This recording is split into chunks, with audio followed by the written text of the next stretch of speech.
But right here, buddy, that's a tattoo. Wow, that's David Dunham. Fact or fiction? Eric Dungey had no chance away. Flips it to Watkins again. This is the Nachos Analysis College Football Show, presented by Pump Monkey Septic Services.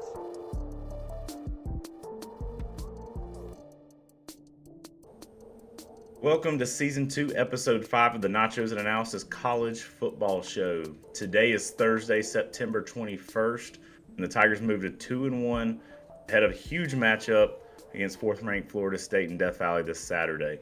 I'm your host, Drew Archer, and I'm joined by my co-host, Matthew Johnson. How's it going, Matthew? It's going good. Welcome in, everybody, to Episode 5.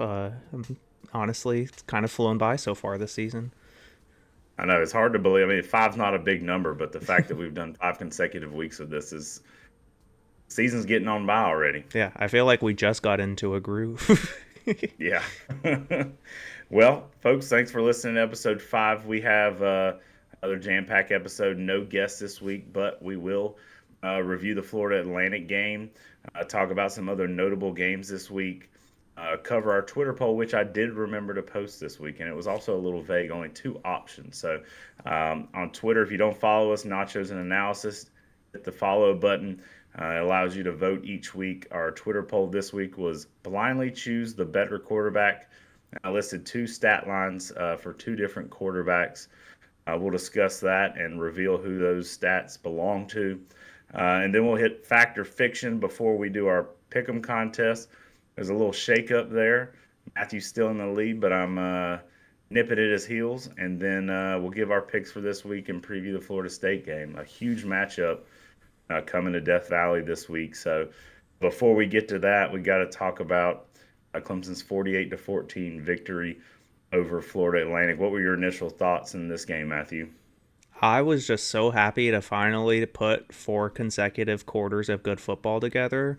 The problem with that is that it was split across 2 different games. The second half of Charleston Southern and the first half of Florida Atlantic. But Tyler Brown, I think that's one thing we all need to talk about in reference to this game, because he's working his way towards being my favorite player on our offense. He had a great game other than the muff punt, but he's young, so I'll cut him some slack. Other than the muff punt, he had a great game, and it's pretty impressive to see a true freshman, 18 years old, out there doing that. So looking forward to what Tyler Brown can do for the rest of the year. I'm also liking, well, this is kind of going away from something I had said on a previous episode, but I was liking what I was seeing out of Cole Turner early in this game. I thought he was being very aggressive. He was going up and getting balls. He was fighting for it. That's what I wanted to see out of Cole Turner, and it's very unfortunate what happened. If you're not sure or haven't heard the final diagnosis, it was 3 torn abductors, I believe, which to me sounds like maybe the worst possible injury you could have. So, yeah. Nick And then Chubb might have something to say about that. yeah, Nick Chubb is trying to compete with that, but I just maybe necessarily like the pain when it happens might be worse for Nick Chubb, but I feel like the discomfort for a long period of time with torn abs is even worse. Like everything you do engages your core pretty much, and like you're gonna feel discomfort for that for a long time. So other than that, I am on the bright side though of that.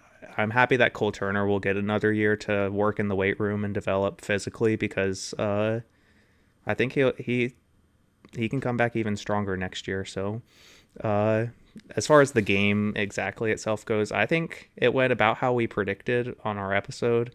Clemson looked good. They came out fast. Couldn't put full 4 quarters together, but in one small turnover that almost messed up your fact or fiction, you were almost the only one who got it right, but Tyler Brown had something to say about that. I think we went full 3 quarters though, turnover free. So pretty good. Yeah, I had a busy weekend and had a busy morning the day after the game. So once I saw how Clemson handled business in the first half, I did leave and come back to Greenville. So I was listening on the radio when that muff punt happened, and I was like, "Dadgummit!" I was almost certain that I was the only one to pick it be a turnover-free game. But I mean, you take that away, he had a great game. He had his first career touchdown, a 30-yard pass from Klubnik. I think we're going to see a lot out of him in the future. And to your point about Cole Turner, he's on his second year at Clemson, and he's going to be able to redshirt this year. So if he chooses to stay, he could be here for a total of 6 seasons. So we have a lot of Cole Turner in our future here at Clemson. But look out, Hunter Renfrow. Yeah, that's like a COVID stat right there, and it's not even COVID related. Yeah, I know. Clemson improved to 2-0 all time against Florida Atlantic. Tigers finished +3 in the turnover margin, which turnovers have been a huge issue with this team. And you did have the muff punt there, but it seemed like they cleaned up a lot there. Let's see, where did I lose my place here in the notes? +3 in the turnover margin. To win the turnover margin for the first time this season, the first time since a +3 performance in the ACC championship game last year. Clemson recorded 4 total takeaways. It's most since the 3rd game of last season against Louisiana Tech. And I'm going to call this stat here the hat effect for you, because I did not break out the camouflage military appreciation hat this week. I wore my traditional Block C hat. But prior to Clemson surrendering a fourth quarter touchdown, Clemson scored 86 consecutive points without surrendering a point to an opponent dating back to the second quarter of last week against Charleston Southern. It was the longest such streak since 91 consecutive points against Boston College and Wofford back in 2019.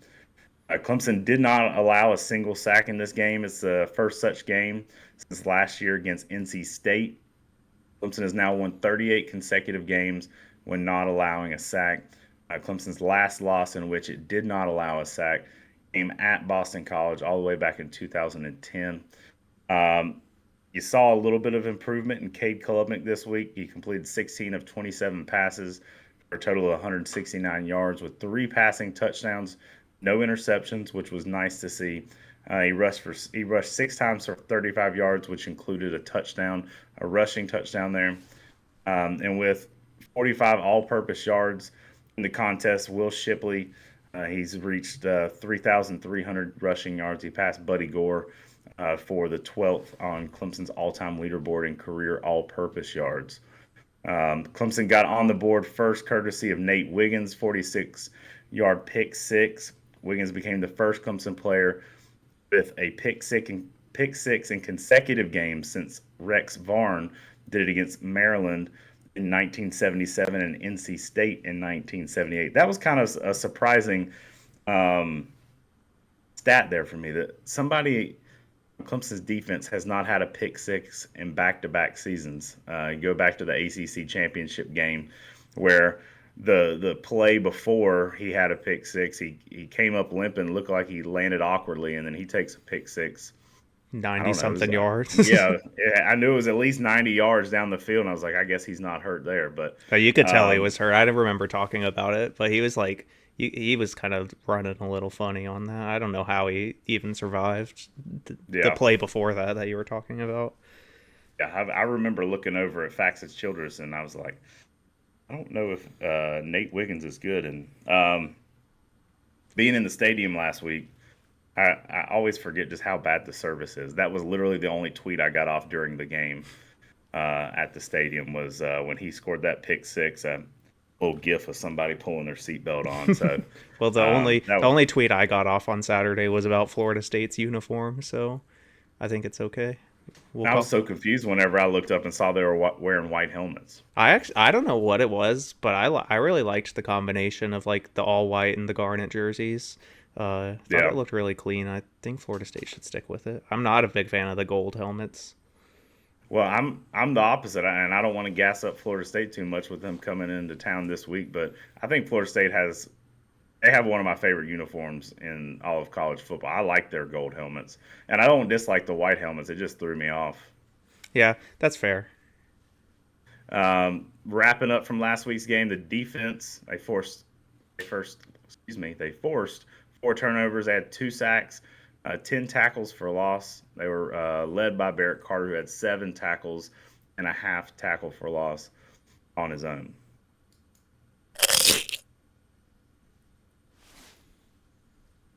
All right, notable week 3 games.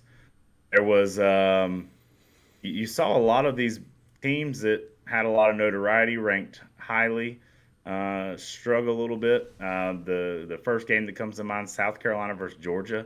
South Carolina had a halftime lead on the road in Athens last week. I only got to see bits and pieces of this at the tailgate. I showed up late to Clemson, but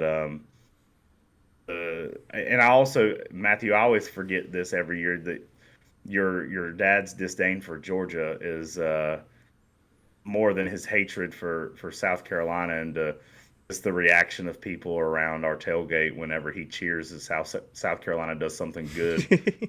When they're playing Georgia, still catches me off guard every time.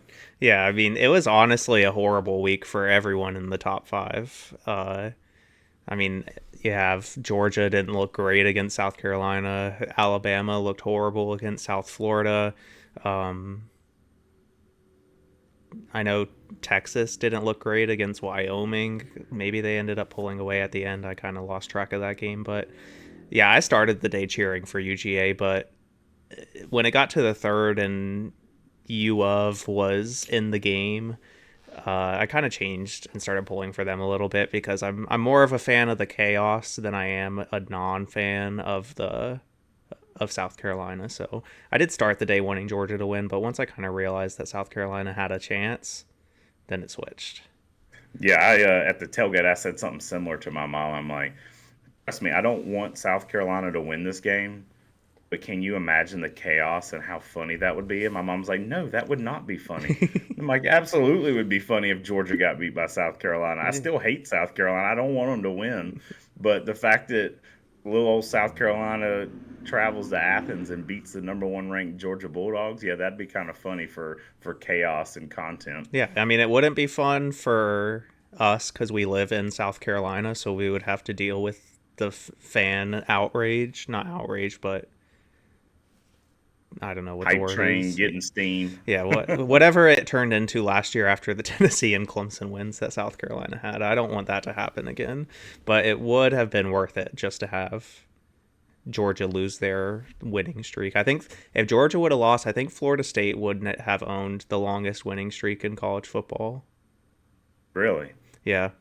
I'm pretty sure I heard during the broadcast of the Florida State game this past weekend that they're in second with like 8 consecutive wins, and Georgia got their 20th against South Carolina. And I guess that victory over Tennessee and beating Clemson last year, I guess that was your first taste as a South Carolina resident of the obnoxious South Carolina fans when they upset someone. Yeah, luckily though, I do live in Clemson, so it's really not that bad. Like, the people I see every day are students at Clemson and teachers and employees at Clemson, so they're not rubbing it in, really.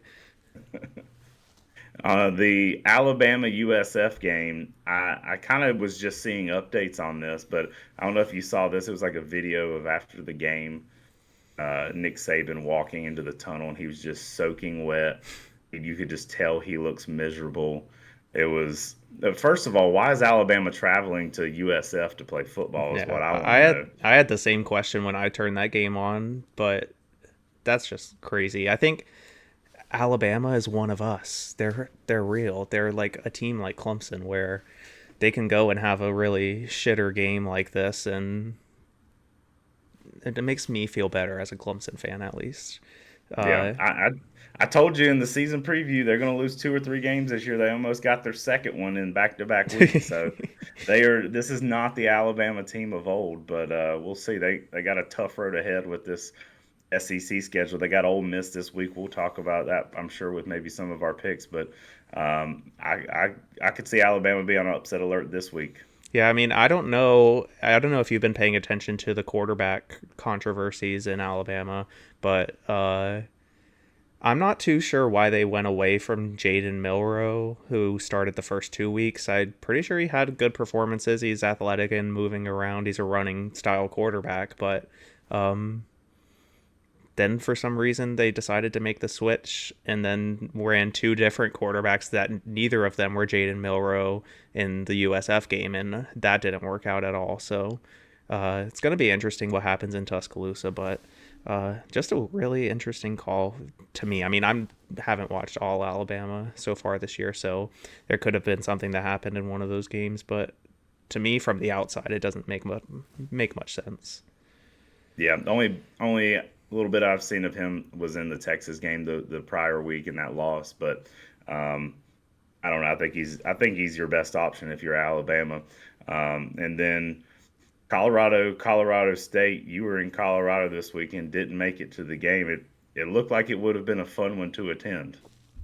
Yeah, this was an insane game. I kind of wish I could have gone to it after seeing how it ended up, but I did get to watch it in a bar in Denver, which was a pretty cool experience because, we just got to watch it with other people also cheering for the Buffaloes, and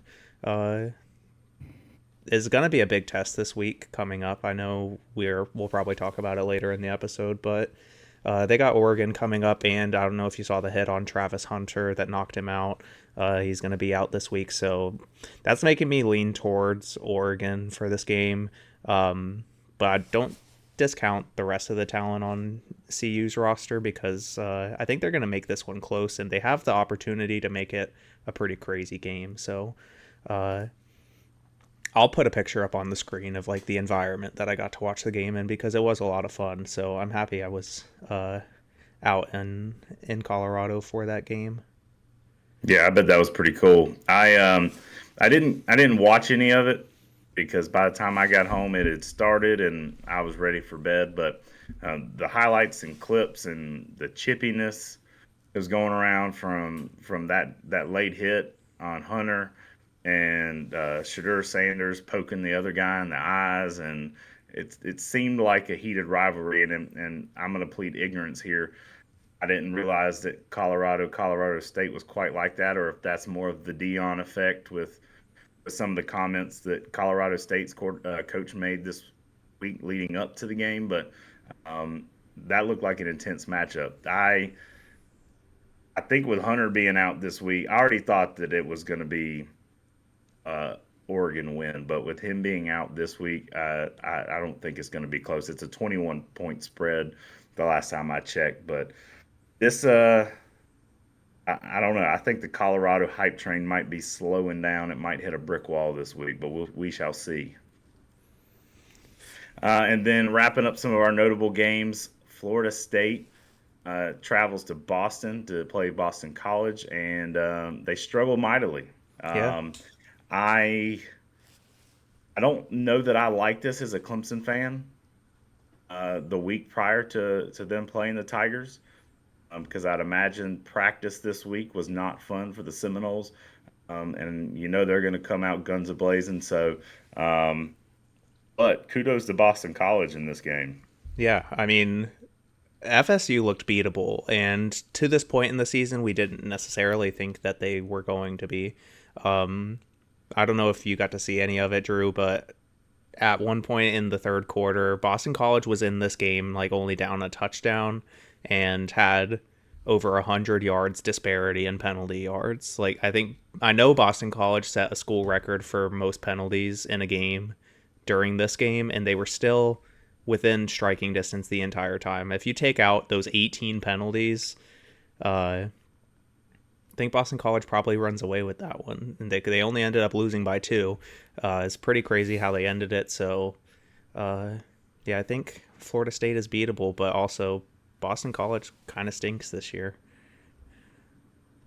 And when we're talking about stinking, if you're going to Pump Monkey Septic Service, that's something you don't have to worry about. The folks at Pump Monkey Septic Service will take care of that for you. They're owned and operated by Clemson alumni Alan Powell, and they service the upstate of South Carolina. Septic tank issues is not an issue you want to be dealing with, and it's not a pleasant issue to be dealing with. So if you have issues with your septic tank, give them a call at 864-710-2211. Again, 864-710-2211. They're on Facebook, they're on Instagram, and again, they service the upstate. So give them a call to get your septic tank serviced. When the dump's funky, call Pump Monkey. Twitter polls.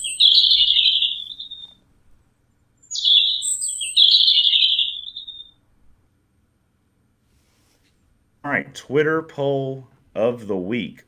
We did it a little differently this week, and I, in fact, actually remembered to post it this week. So the Twitter poll this week only gave you two options.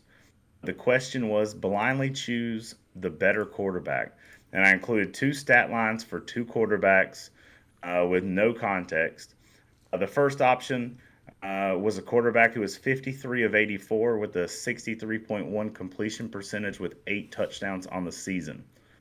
Second option was another quarterback with 71 completions on 107 pass attempts with a 66.4 completion percentage, also with 8 downs.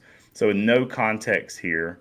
And before I reveal the answers of who these folks are, Matthew, did you vote in this poll, and who would you vote for? I did not vote in the actual poll on Twitter, but looking at the stats, I might go with the non-favorite here from the Twitter audience. I might go with the 53 for 84, 63.1% completion and 8 touchdowns. Mainly because it's a less volume.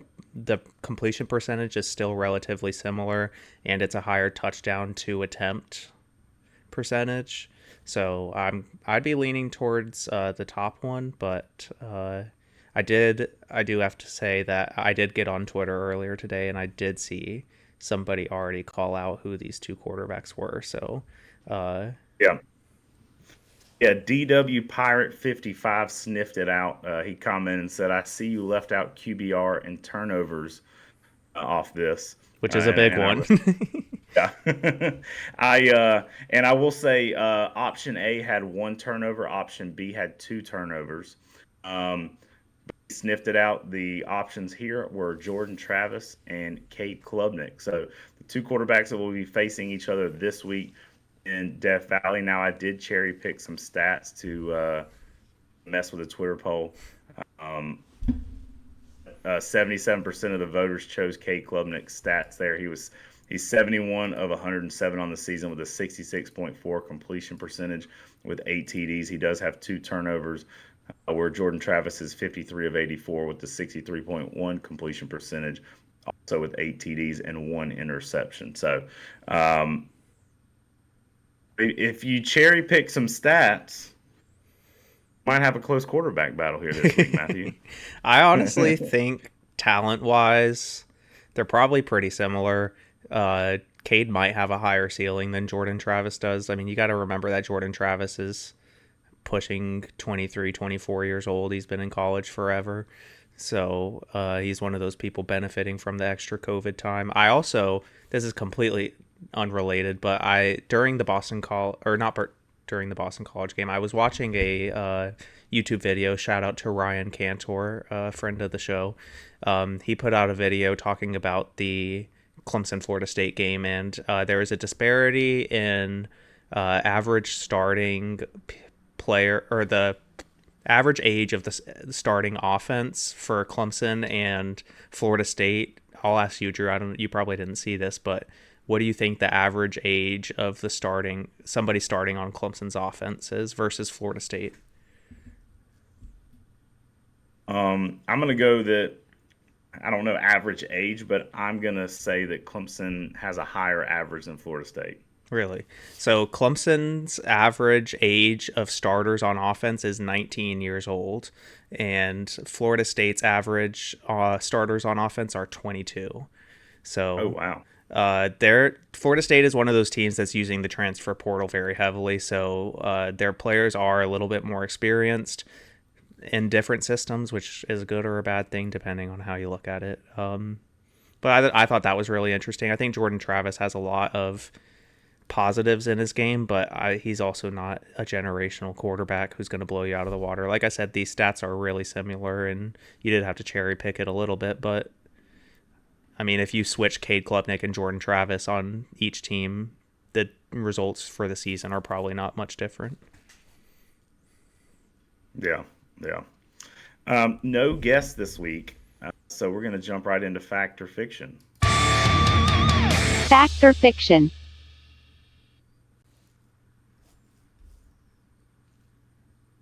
All right, Fact or Fiction. Clemson's receivers will be the reason that the Tigers win or lose the game this week against Florida State.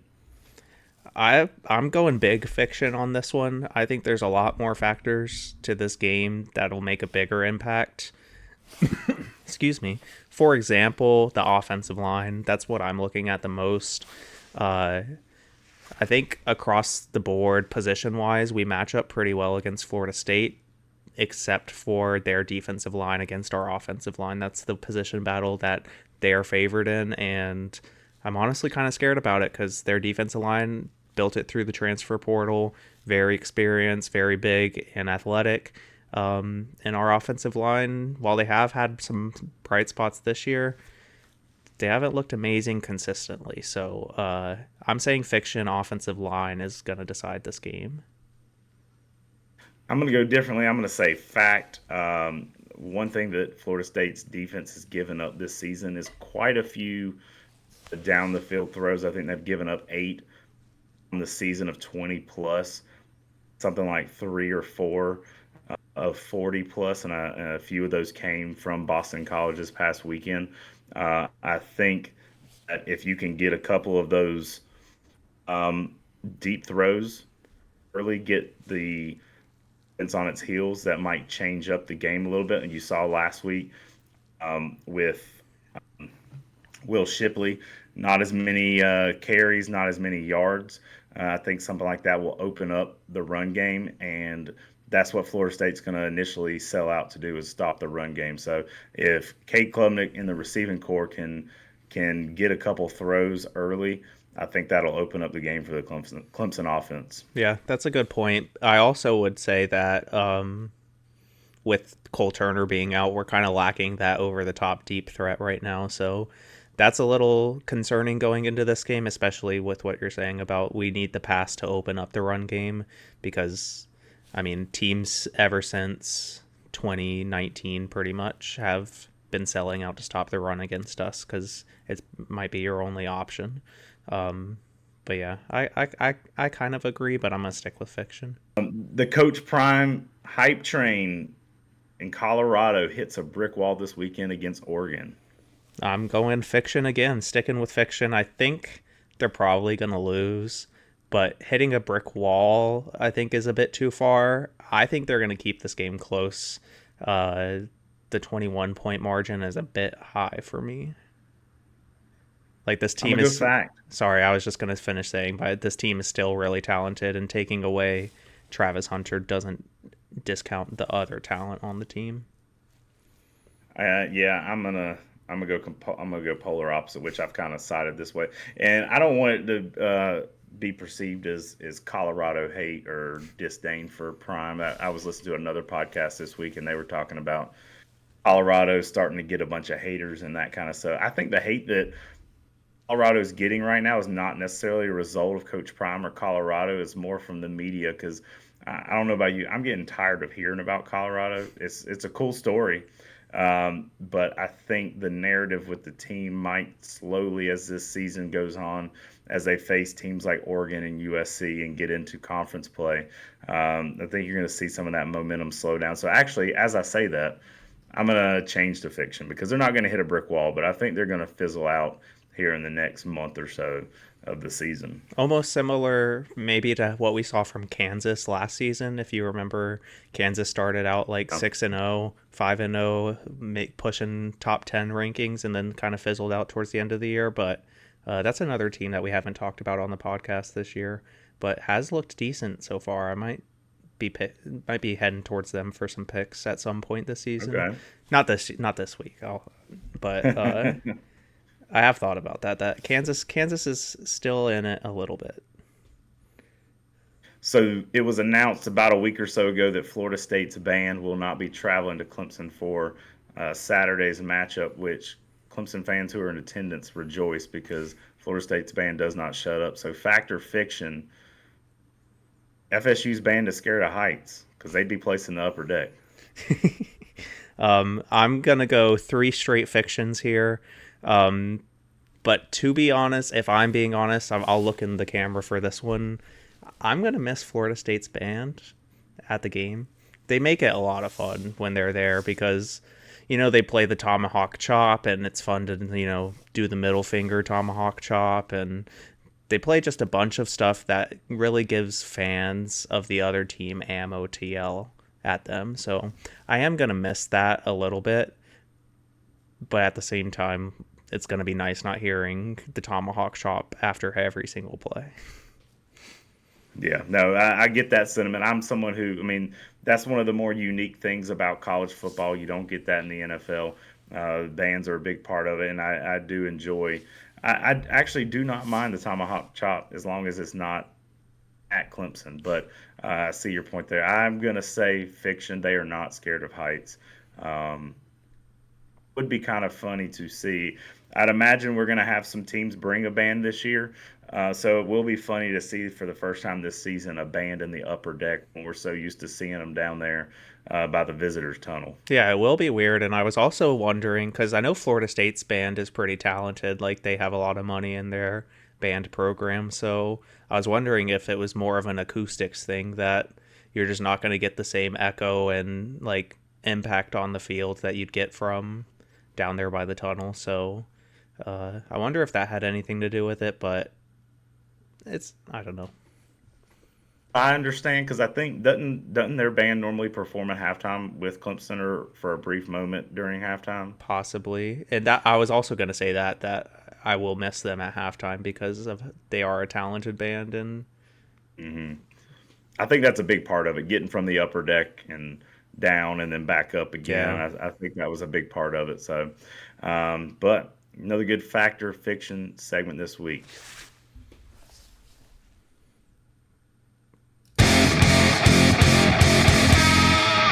Weekly picks. All right, our weekly pick'em contest. We're going to recap week 3. I give out our picks for week 4. If you remember from last week, I was trailing pretty badly, and if it was my system last week or I got lucky, I just quickly picked things before the show started last week, and it worked out in my favor. So last week's picks, Matthew earned 1 point, I earned 3. That brings the season total to Matthew with 8, self with 7. So his heels. So only game you got last week was Bowling Green at Michigan, under 51 points. Yeah, this was not a great week for me here. I'll try to be better for all you guys listening at home. Just know that these bets, while we are putting stuff on the line for these bets, this is not financial advice. I feel like that should be something that we should clarify after I go 1-3 on a week. Yeah. Back when, even just a few weeks ago, when Barstool Sports was still owned by Penn Gaming, after literally every pick, they were had to do the whole spiel, if you have a problem gambling, call 1-800-GAMBLER, yada yada yada. So, yeah. But yeah, I also didn't watch any of the games that I picked, so I can't really talk that much about them. I was keeping up with the ECU App State score, and ECU was winning early in that game, and I thought they were going to keep it close enough to win the points on that, but App State kind of pulled away, so it's a little sad. Also, DJ Uyunglele just had to let me down one more time. He didn't get enough of it while he was here wearing orange, so I picked him for one time in our pick'em contest and let me down. So it was definitely his worst week of the season by far. He started out pretty well the first 2 weeks, but this week was not a good week for DJ. As far as my picks went, my favorite, my underdog and overhit, had LSU and Mississippi State as my favorite. Mississippi State, they LSU is a 9.5-point favorite. South Carolina versus Georgia, underdog. South Carolina's 27.5-point underdog. Was winning at halftime and only lost by 7. I overtook Central Michigan and Notre Dame. That was over 53.5. I can't remember exactly where that one landed, but the only one I did not have to hit was the under this week, which was Western Kentucky and Ohio State. And Ohio State just had to score there in the fourth quarter. So. Yeah, I mean, just to go back to your picks from last week, LSU might be decent, actually. I didn't have high expectations for them this season. I think you might have picked them to win the SEC or to make the playoffs in our preseason I think I did. episode, but I mean, also Mississippi State is probably just bad, but LSU is impressed so far this year. But I wanted to give you credit for the Georgia South Carolina pick because it was a great pick. I did not see it coming, and Drew had the foresight to see that one being close. I just thought Georgia was going to trounce them again. 27.5 points was just a lot of points in Georgia. Just you hadn't seen offense get going like you were used to seeing the last couple of years. So I was like, I thought that might be a good one to pick. So yeah. All right, yeah. For this week, for my favorite, I'm going Wake Forest 3.5 points versus Georgia Tech. I picked Wake Forest early in the season to go over 7 wins this season, and they're already almost halfway there. So if they can pull off this one, they're over halfway there and only 4 games into the season. So I was looking at their schedule last night, actually, and it does not look very good for them to make it to the 7 games if they can't get this win. So I'm really, really needing it to happen. For my favorite, I'm going out west to the UCLA-Utah game. Utah at home, a 4.5-point favorite. I think Utah is, I don't know, I feel like Utah's at least a touchdown better than UCLA, and not just accounting for the 4 points they usually give to the home team there. So I think that Utah wins by a touchdown. All right, and this one might not be a surprise to anybody listening, but my underdog, I'm going Colorado plus 21 at Oregon. I've said it over and over again this episode. I don't expect Colorado to win this game, but to discount the amount of talent that they have on that roster and put them as a 3-touchdown underdog, I think is a disservice. So I'm picking Colorado to cover. Maybe not win, but at least to cover.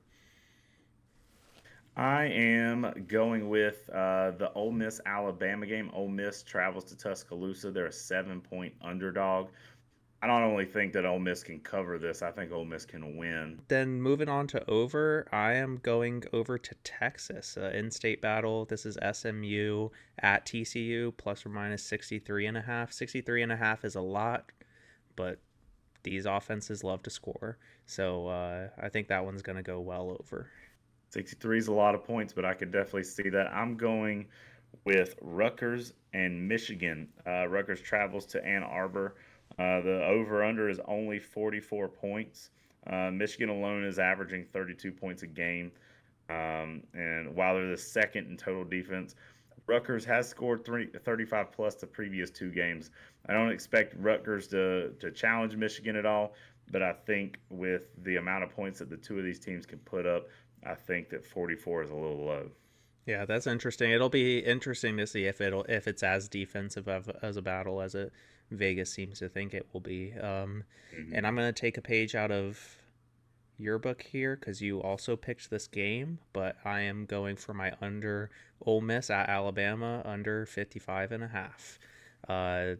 If you watched Alabama last week, defense still looks good. They were holding South Florida to pretty much nothing the whole game, but the offense is struggling, and Ole Miss does have a pretty good offense usually, so they might be able to put up some points on Alabama's defense, but I think the defense is going to hold strong and reign supreme here, under 55.5. I'm going back to the Pac-12 for my under pick. I'm taking USC at Arizona State under 62 points. This is a big spread here, and I think it's going to be a lot of USC points. I don't know that Arizona State's going to put up enough to push this over 62.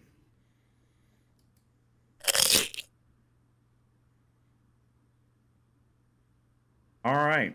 It's time to preview the Clemson and Florida State game. I don't know about you, Matthew, but this is always one of my favorite weeks of the year. There's been so many back and forths between these two programs. And in Clemson's recent history, you got a 7-game win streak against the Seminoles. But you got a completely different Florida State team coming into town this weekend. Clemson trails the overall series 14-20. Tigers do lead at home 9-8. The last meeting was last October 15th. In a game that, if you look at the score, 34-28, it seemed like it was closer, but the Tigers did let the Seminoles back in that game. The point spread on this game, I've seen it fluctuate. I've seen it as low as 1.5.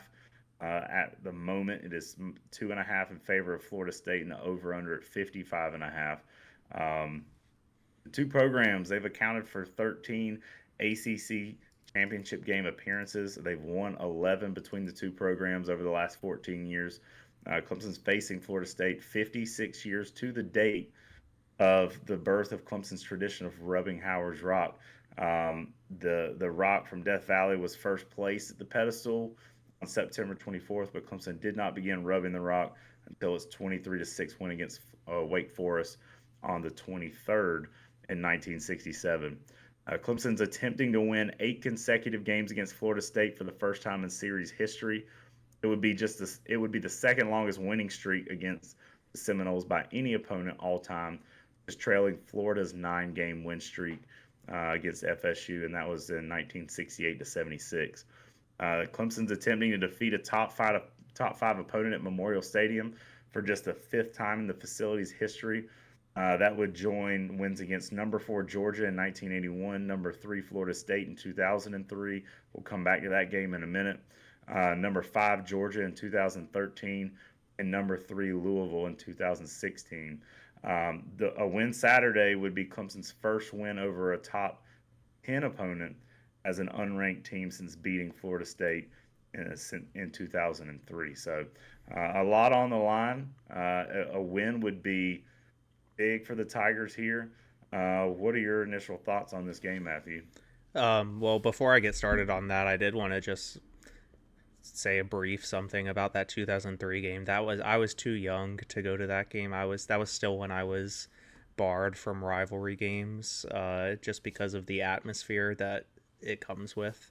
But I do remember my parents went to that game, and it was a huge win because not Tennessee. We beat Tennessee later in the year. That year, Florida State was number 3, and it was just a huge win for us. I remember we had our family like a DVD of a replay of this game, and I watched that game so many times as a kid. Like I would watch it all the time over and over again. So that's just a side note, but I kind of already mentioned all I really have to say about this matchup. Like I said in Fact or Fiction, that the offensive line is where this game's going to be won for Clemson.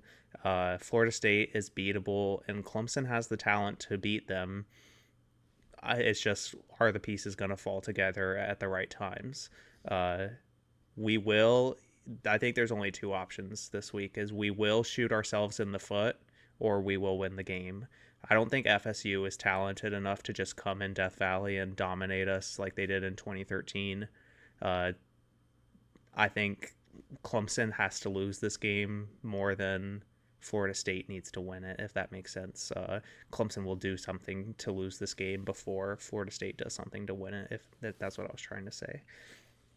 Yeah, I think, is Clemson capable of winning this game? Absolutely. Is Clemson able to win by 7 points, 10 points? I think they are. But you got to put the pieces together. We've talked about it ad nauseum over the last few episodes. You got to see it. You've seen some progress the last 2 weeks. And granted, it's against lesser competition, but this is going to be your first big test. And to your point, you can't shoot yourself in the foot with dumb penalties in the red zone. You can't shoot yourself in the foot with turnovers. And you need to have a game like you did defensively this past week where you win that turnover margin. And I think that's going to be. I know we talked about the receivers, and you mentioned the offensive line and those matchups there. But I think the turnover margin and something we haven't talked about yet, but special teams. Clemson's making a change at his field goal kicker this week. We brought a guy out of retirement. Dabo pulled him off the beach in Florida and is bringing him up to kick some field goals this weekend because yet again this past week you see Gunn struggle with making some field goals. So those things you have to clean up if you want a chance in this matchup. Yeah, well, one thing I read about that situation with, I think his name is Jonathan Whites. One thing I read about that situation is that Dabo is still leaning on Robert Gunn to be the starter, and I assume we're just wanting Whites to be in the room as a veteran and as a backup, just in case things don't correct themselves in due time, because Robert Gunn is young. He obviously has a huge leg, so he probably just needs some time and experience to get into it. But yeah, I mean, a little bit more about the game if you're ready to move on to like our score predictions and such. Let's do it. I don't know that I've picked Clemson to lose on the podcast yet, but I am this week. I'm picking 37-31 Florida State.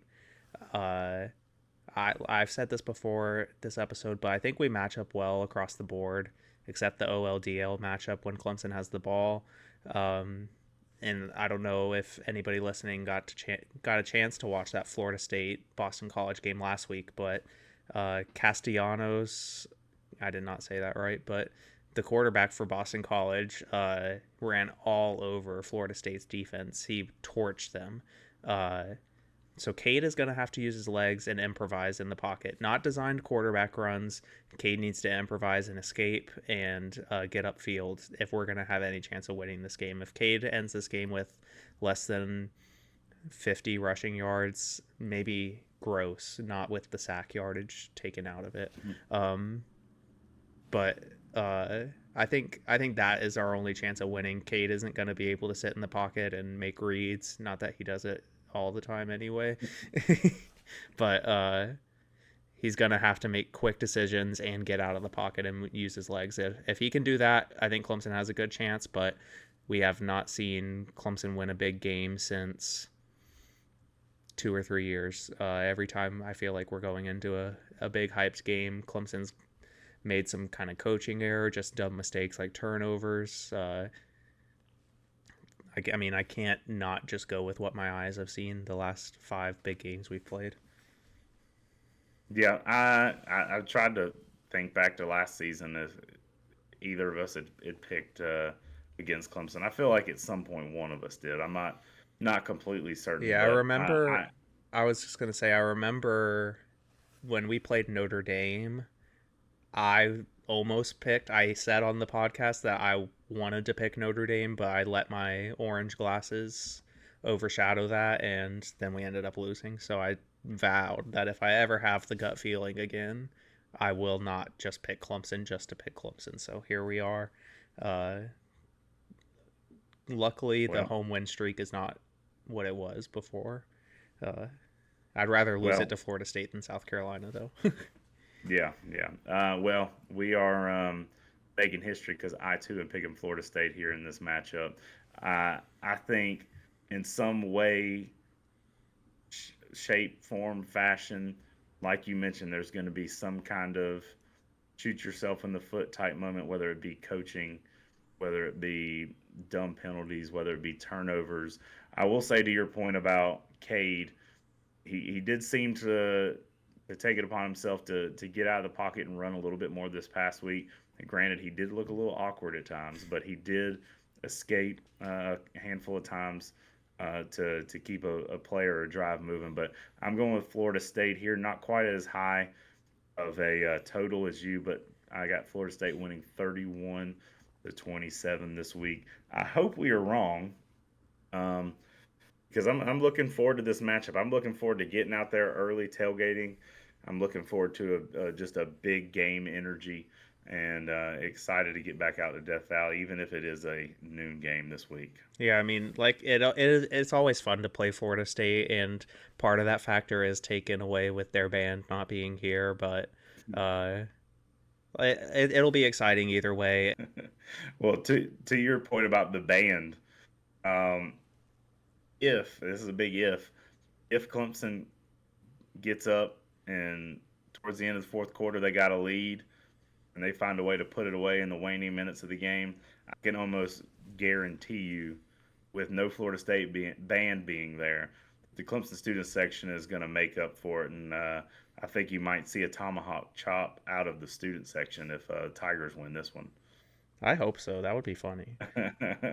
That's the one thing that I would have liked to do as a student, is teach more students about the traditions of making fun of the opposing team's bands. Yeah. Well, that wraps up episode 5. Thank you for joining us. As always, follow us on Twitter at Nachos_analysis. Follow us on YouTube, Instagram, Facebook, all the social media outlets out there, threads. We're posting on all. We appreciate you joining us again for a 5th consecutive week. And come back next week when we'll review the Florida State game and preview the Syracuse game. Peace. Peace. Good luck, Tigers.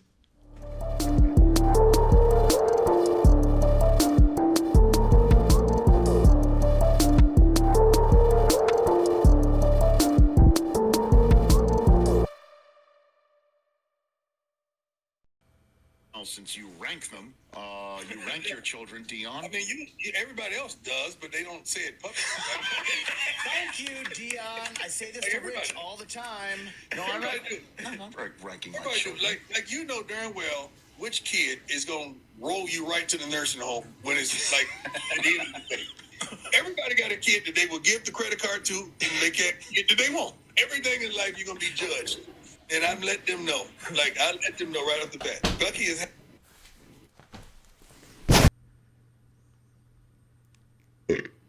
Sorry, I had to get that out before the next one. You can cut that. Yeah.